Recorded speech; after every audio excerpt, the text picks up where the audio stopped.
হ্যাঁ বন্ধুরা, একটু চেঞ্জ করলাম। হ্যাঁ, ঠিকই শুনেছো, একটু চেঞ্জ করলাম। আমি যে 15 দিনের জন্য যে 10 ঘন্টা করে পড়ার চ্যালেঞ্জটা নিয়েছিলাম, ওইটা একটু চেঞ্জ করলাম। আমি ঠিক করেছি যে 10 ঘন্টা করে ডেলি পড়বো না, মানে 10 ঘন্টা করে ডেলি পড়বো না, মানে এটার উপর আমি ফোকাস করবো না, টাইমটার ওপর। মানে 10 ঘন্টার জায়গায় কোনোদিনও 12 ঘন্টাও হয়ে যেতে পারে, 14 ঘন্টাও হয়ে যেতে পারে, আবার এর কমেও হয়ে যেতে পারে।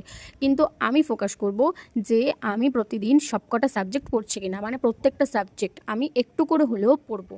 এটাই আমার টার্গেট। তো আমার মনে হলো প্রত্যেকদিন টাইমের ওপর ফোকাস না করে প্রত্যেকদিন প্রতিটা সাবজেক্ট পড়া হচ্ছে কিনা ওটার ওপর ফোকাস করাই ভালো, এতে প্রত্যেকটা সাবজেক্ট টাচে থাকবে আমার। তো আজকের আমার সকাল থেকেই পড়া হয়নি, কারণ আমার আজকে কলেজ ছিল প্লাস টিউশন ছিল, তাই সকাল থেকেই পড়া হয়নি। পড়তে বসেছিলাম ওই সন্ধ্যে ওই 6টা নাগাদ থেকেই। তো বসার প্রথমেই আমি আগে রুটিন বানিয়ে নিয়েছিলাম। তো সন্ধ্যে থেকে আমার রাত্রে খাবার আগে পর্যন্ত, মানে 10টার আগে আমার অনেকগুলোই পড়া হয়ে গেছিলো। আমার জিএস প্র্যাকটিস করা হয়ে গেছিলো, আমি পলিটি 10টা করে পিওয়াইকিউ করেছিলাম, স্ট্যাটিক জিকে রিভিশন করেছিলাম, ফিজিক্স পড়েছিলাম।